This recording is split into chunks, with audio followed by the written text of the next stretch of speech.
Everybody, welcome back to another episode of Cryptid Cocktail Party, show where we have a few drinks, share a few laughs, take a dive into the unknown. I'm your host, Dave, and today I'm joined by Justy Boy, co-host of the Cool Parents podcast. What's going on, handsome? What's going on? Thanks for having me. You're so professional. What, am I? You're so professional. You know, it's a nice change of pace. I didn't expect to hear that theme song. You didn't? I'm here. No, that goes in post where I come from. Oh no, I got a soundboard and everything, man. I'm balls to the wall with this. All right, Justin, you ready to saddle up, partner? Oh, I was born ready, mister. Oh, we're going to be saddling up. We're going to be hitting the old dusty trail, heading out west to spin a few yarns Yeah. about some UFOs in the Wild West. Oh. Yeah. I almost loaded up a spittoon sound. But I'll add it in post. Yeah. No, I got this idea actually from an episode of your show where you guys were doing commentary on the some like cowboy alien show. Yeah, it was on the Roku channel. Yeah. I forget what it was called, but yeah, it was a hoot. It was a hoot for sure. But yeah, so I came up with the idea to do UFO encounters of the Wild West, and I figured who else to do it with then? Because you're a big fan of cowboys. You're a big fan of aliens. Well, I reckon. All right, you ready to dive into this? Well, I don't know about all that, partner, but yeah, I know a thing or two about Chained and the farm and bullwhip. It's a bullwhip from the prairie. All right, so got a bullwhip on me. I got my cowboy hat on. I'm ready to spit. All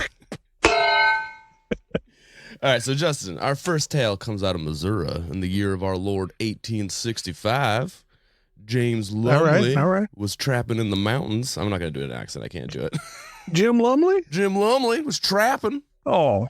In the mountains of Cadott Pass late one night when he saw what he described to the Missouri Democrat as, quote, a bright luminous body in the heavens, which was moving with a great rapidity in an easterly direction. James Lumley said that the object was visible for roughly 5 seconds when suddenly it separated into pieces like the bursting of a skyrocket, is what he said. I'm assuming he means like a firework.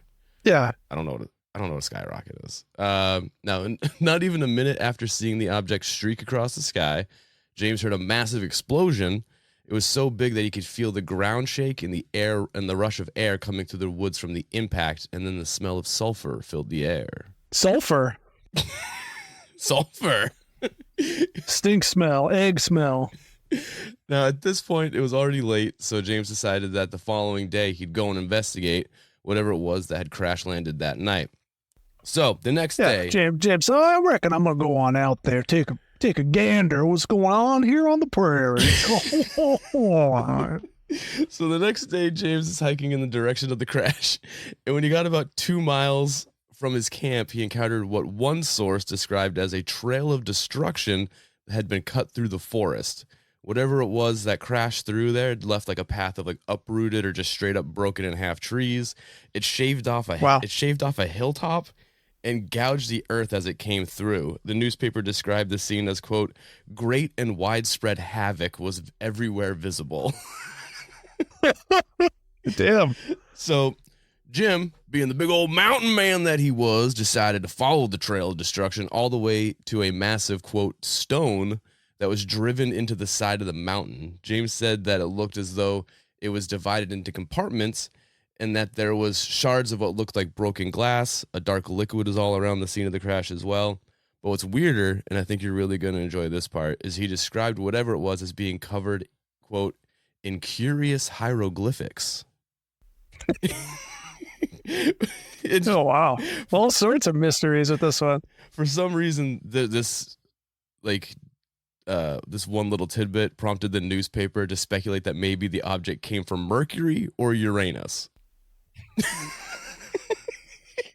Based on absolutely nothing, or the fact that it had hieroglyphs. It's mere speculation, I reckon. It's mere speculation.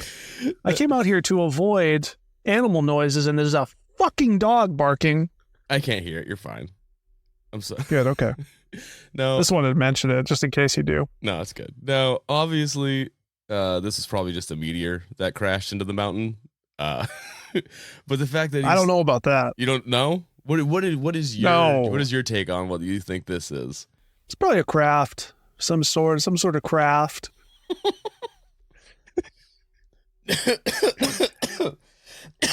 Now, the fact he stated there were hieroglyphs carved into it and that he was certain they were, quote, the works of human hands, it is kind of weird. And I'm sure like ancient alien believers probably cite this story as like a holy grail of evidence, but I don't know. So yeah, so that's the first story. That's the story of Jim Lumley and his encounter. Oh, Jim Lumley. Jim Lumley. Jim Lumley down Missouri way. Now, the next story is called... Wait, you don't want to dive deeper into Jim Lumley? No, that's really all there was. There's that like one newspaper article, but I got a couple stories for you. There's no more information out there on Jim Lumley? Negative. Ugh. That's it. That's all we got. I think we can reach out to the estate. We get a quote from old Jim. Yeah. I bet he's still around. When was this? This is the 1800s. Yeah, he's still around. This is 1865, so there's not a lot going on there. Nah, Well, I'll put in a FOIA request and see what I can find out. we'll find out. Yeah. We'll do an We'll get to the bottom of it. We'll do an update later down the line.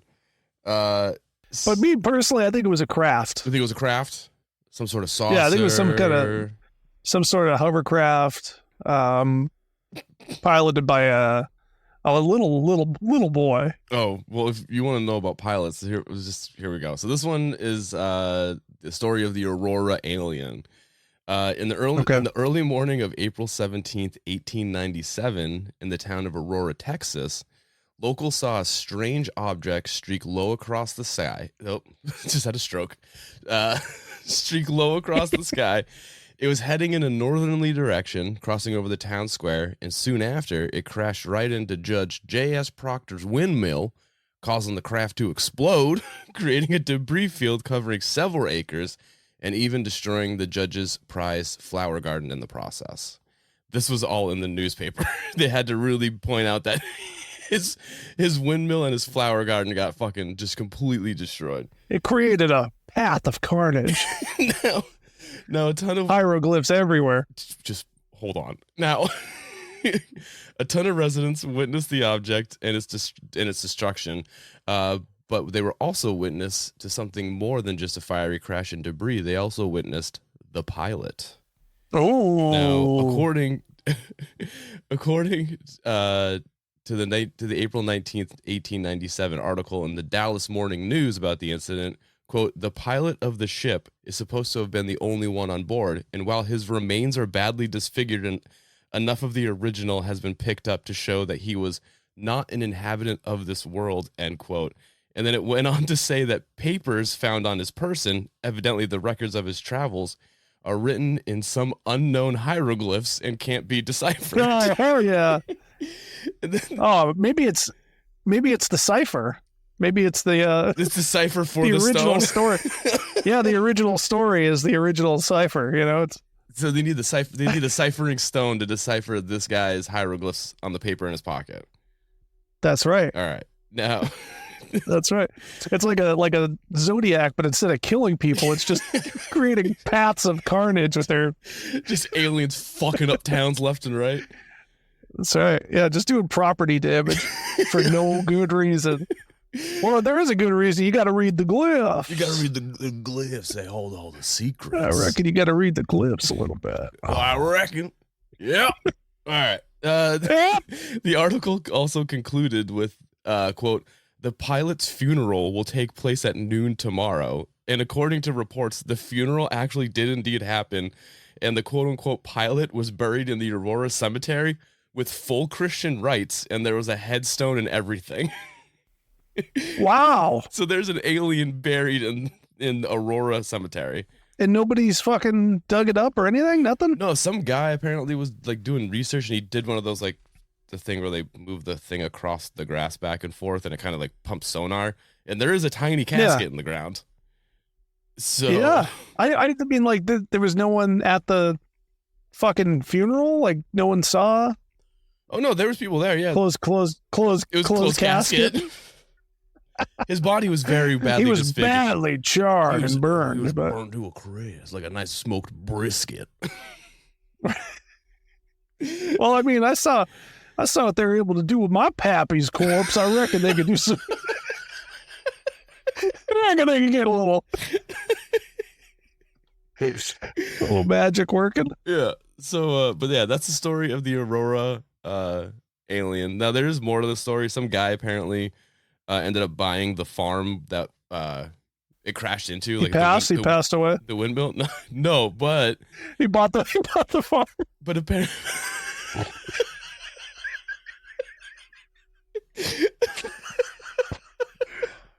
But my pappy bought the farm. But apparently the like the debris from the spaceship, instead of like disposing of it properly, they just threw it in the well that was under the windmill. And that's fucking awesome. So he was cleaning out the debris, and apparently because he wanted to use the well for water, like its intended purpose. And he apparently, but after handling all the debris, he got like one of the most severe cases of arthritis that anyone's ever heard of. So he just threw all the debris back into the well and then covered it with a building so that no one can get to it ever again. And then his arthritis magically disappeared overnight. I don't think so, but that would have been fucking good if that's how it went down. That would be pretty fun. Oh shit. All right, Justin. So this is going to be the last of the stories. This is a little longer one. This is the story of the unsolved case of the mystery airships. Now, I like the name. The mystery airships, or phantom airships, was an unidentified flying object that was seen by thousands of people across the country in the late 1896 and early 1897, and are considered to be like the spiritual predecessor to like modern UFO sightings. Sightings of the mystery airship usually occurred at night, with people seeing strange lights in the sky, but more detailed and up close like sightings described it almost like a Zeppelin, like a fucking, what was the Hindenburg? It's like kind of like that. Yeah. But when was this? This is 1896. Oh, I remember the year well.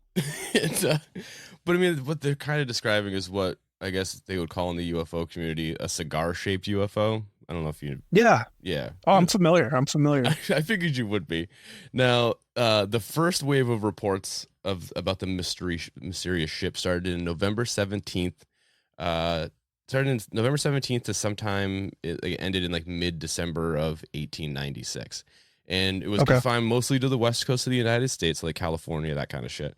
With the first sighting taking place in Sacramento, when witnesses saw a slow-moving light just 1,000 feet off the ground, with some witnesses claiming they could see like a dark shape behind the light. And then one witness, R.L. Lowry, claimed he heard a voice coming from inside the craft, shouting orders to increase altitude to avoid crashing into the steeple of a church. Others claimed that they could hear singing as it passed overhead. And then R.L. Lowry claimed that he saw the people piloting it, and they were, it was just two dudes, and they were using, it was like bicycle pedal powered. Like, so it's just two dudes just going apeshit on some bicycle pedals. That's awesome. That's a great mental image. They were just piloting the cigar. That's all, It's a couple of guys. Just two dudes, just vibing. Then on November 9th. What do you got? Wait, before you continue, I have to say how happy I am that there's more than one RL in the world. I've only heard of Stein before. I'm happy that another one exists. Yeah. He really is the only one, isn't he? He's the only one that matters. RL's got he's kind of like the monopoly of RLs these days. Yeah, because he's got all the power. This R.L. Lowry is long since expired. Well, you never know. You think that this man? That's valid. He could be. I don't fucking know. So we're talking. So what? What do you got? R.L. Stein. So, the next sighting was this guy possibly still alive from the 1890s. Possibly. The next story is on November 19th, 1896. The Daily Mail out of Stockton printed an article that featured what would be like the earliest accounts of an alleged alien craft and attempted abduction. This is probably my favorite alien abduction story I've ever heard in my entire life. So the story I've goes... I've never heard an attempted abduction before. I've only heard of 100% success rate for the most part. This is so the story goes that Colonel These weren't aliens at all. It was just two guys inside a fucking cigar, dude. Dude, it kind of, when you hear what happens during this abduction, you're going to just assume that's what it is. Because the story goes that Colonel H.G. Shaw was driving his horse and buggy on a country road in Lodi when he saw what he claimed to have been a landed spacecraft that he described as having a metallic surface that was completely featureless aside from a rudder. It was about 25 feet in diameter and about 150 feet in length. He then said that 3 slender, 7-foot-tall extraterrestrials came out of the ship and approached him, all while making like a strange warbling noise. I don't know what that could be, but in my head it's like, blah, blah, blah, blah, blah. Like that's what the sound I hear. He said that the aliens then examined his buggy before trying to physically force him off of the buggy and back to the ship, but they gave up pretty quickly when it became apparent that they lacked the strength to force him off of his buggy. So they once they realized they were like way in over their heads, they just hauled ass back to their ship and then promptly just got the hell out of there. They couldn't peel me off the buggy. I'm too fucking strong. That's kind of what happened. Yeah, he's just like, I just picture them being like, come on, and he's like, fuck out of here, dude. And then, I just went fucking dead weight. They couldn't pull me if they tried. And I don't know why, but Shaw, for some reason, decided that the creatures were of Martian origin and believed they were sent to kidnap an Earthling for, quote, unknowable but potentially nefarious purposes. So, yeah.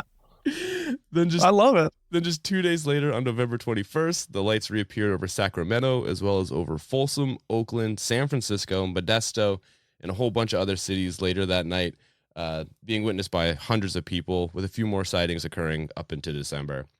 Now, the second wave of sightings took place from January to May of 1897, but this time in central and eastern United States. And there's a bunch of these stories, but I'm just going to tell you like a few of my favorite ones. One witness in Arkansas was supposedly told by a pilot of one of these airships that he was heading to Cuba to use its Hotchkiss guns to kill Spaniards. Oh my goodness. Then on April 10th, 1897, a newspaper in St. Louis published a sighting from a man named W.H. Hopkins, who said he encountered a grounded airship near Springfield, Missouri. He claimed the ship was being crewed by a beautiful nude woman and a bearded man who was also nude. He tried to communicate with them to figure out like where they were from, and after some time, they eventually understood what he was trying to say, and they just pointed to the sky and, quote, uttered something that sounded like the word Mars. So, take from that way. All right. I love it. And then that was me. And then several newspapers and wait, does it say how was the hog on him? Oh, was he corked out or what? Does it say? No, but I mean, I'm assuming he's fucking corks, dude. He's probably got a fucking massive. It's probably a pretty nice dong. one. he's an alien. I'm sure. A nice one on him. Yeah. Now several newspapers. It wasn't big, but it was nice, dude. It was nice. Smooth, very smooth. Right. That's what you want. No, so several newspapers in Minneapolis reported that on April 13th, a doctor was abducted at gunpoint to care for the captain of an airship that was sick from the flu. The doctor managed to escape after like a bit of a struggle by jumping from the airship 40 feet down into the lake that was beneath them. This story was later found to be fake, and the real story is that he just fell through the ice into the lake while he was trying to cross it, not because he jumped from an airship. Yeah, he just wanted it to sound cooler. I get it. Yeah, I mean, you don't want to. You seem pretty dumb. It's crossing a frozen lake and falling through. Like, you got to come up with something good. He's a doctor too, right? But also, why would an alien need to abduct you at gunpoint? I feel like these alien abductions are not smooth in the 1800s. Not like today. No. This is No. This is like some real amateurish shit. Did you say the guy was a doctor too, or did I make that up? He was a doctor. He was, yeah, okay. He didn't want people to think he was a fucking dumbass. Can't even walk across the ice properly. That you're a doctor, dude. You're supposed to know. He's just trying to save know everything. Really all. No, the last one happened sometime around April 19th of 1897 in Leroy, Kansas, when Alexander Hamilton, not the president, his son and some dude that was living with them at the time, said they saw an airship hovering over their cattle pen. After some examination of the situation, they noticed a red quote-unquote cable coming from the ship that was lassoed around one of Hamilton's heifers. Unfortunately for the airship, it also got that cable tangled around the fence post of the pen. So Hamilton used this opportunity to try and save his cow, but he wasn't able to free it. So instead, he cut away a portion of the fence. Then he quote, stood in amazement to see the ship, cow, and all rise slowly and sail off. Now, some have suggested that this could possibly be one of like the first attempts at like cattle mutilation. Yeah. But in reality, this story was debunked in 1977 when a UFO researcher did some digging and discovered that the whole story was a very, very successful attempt by Hamilton to win a Liars Club competition to come up with the most outlandish story. And I believe he did win that. So. Oh, hell yeah. I like that. Good for him. Good for Hamilton. Yeah. But yeah, that's it. These were the stories of UFOs in the Wild West. How you feeling? I reckon I feel pretty good about it. I reckon I'm gonna write home about it. Yeah. You got any comments, questions? You got any theories? Yeah, I got a lot of them. I got a whole lot of them, Dave. Yeah. Yeah, I don't know if you pay attention. Just gonna leave it at that. I don't know if you pay attention to Tom DeLonge's tweets about aliens sometimes. Oh man, the last time I read something that he wrote, he just writes these really vague things, and people are like, "Oh, he's so smart." He wrote that these aliens are from time, or as he says, time. What does that even mean? I don't know. Like they're like time beings? Yeah, I think he's implying that they're like future humans or something like that, which would explain the guys throwing it in the fucking cigar. Just they weren't from like that far in the future. That's like, No, yeah, they small leaps and bounds, just tiny ones, right? To advance a little bit further. No, but I mean, I've heard that theory that aliens are just humans from the future. Yeah, there's like a whole like theory that the moon didn't exist until like not that long ago. Oh yeah, like it just appeared in the sky because future humans built the moon and then put it there. Yeah, I don't know. So I heard there was some sort of mining operation underneath the surface, and you could see. There's documentaries. Oh yeah, there's shit on YouTube that's like you fall down that rabbit hole, you'll be there all day. Yeah, there was a documentary on Netflix called like Structures on the Moon. That's what it was actually. It was on Netflix. It was Secrets of the Moon Exposed. That's what it was. I watched it years ago. I don't think it's on there anymore, but oh god, probably not. Very informative. Very informative. It was. Well, Justin, that's the end of the episode. Dave, you can see the smokestacks. What? Underneath the surface of the moon, you could see them. God damn it, Justin. They said there were smokestacks. I could see them with the satellite. Oh, obviously. Yeah. Duh. This is a very smart documentary. Really smart stuff. Anyway. I don't believe that. All right, Justin. Well, you got anything you want to plug? You want to plug something real quick before we sign off? I do a podcast. Do the Cool Parents podcast with Curtis Charles, who's on your show before, early on, right? Yeah. And where can they find you? You talked about Danny DeVito. A lot. Like an unnecessary amount. Yeah. They can find it's on Spotify, iTunes, Apple Pod, all that shit. Everywhere. Cool Parents Podcast, in parentheses, not a parenting podcast. Yeah, is that new? Yeah, that's new, yeah. Because we were getting some targeted things that were Just getting the wrong idea. And yeah, we have a band, Cool Parents, too. We have a record. It's all online. You can find it anywhere. Yeah. I mean, I'll put a link in the description anyways. All right, yeah. But if you want to follow us, just go to at Cryptid Cocktail on Instagram, Cryptid Cocktail Party on TikTok. We got a Patreon. It's like $5 a month, I think. I don't remember how much I said it for, but I'm gonna do some cool shit over there. You guys watching like Hubie Halloween? You watching No. Hubie Halloween with the commentary or no? No. All right. You want me to say bye? Yeah, say bye. Well, God bless you. Thank you for coming. God bless you. I reckon it's time for me to be hitting the hay. Yeah.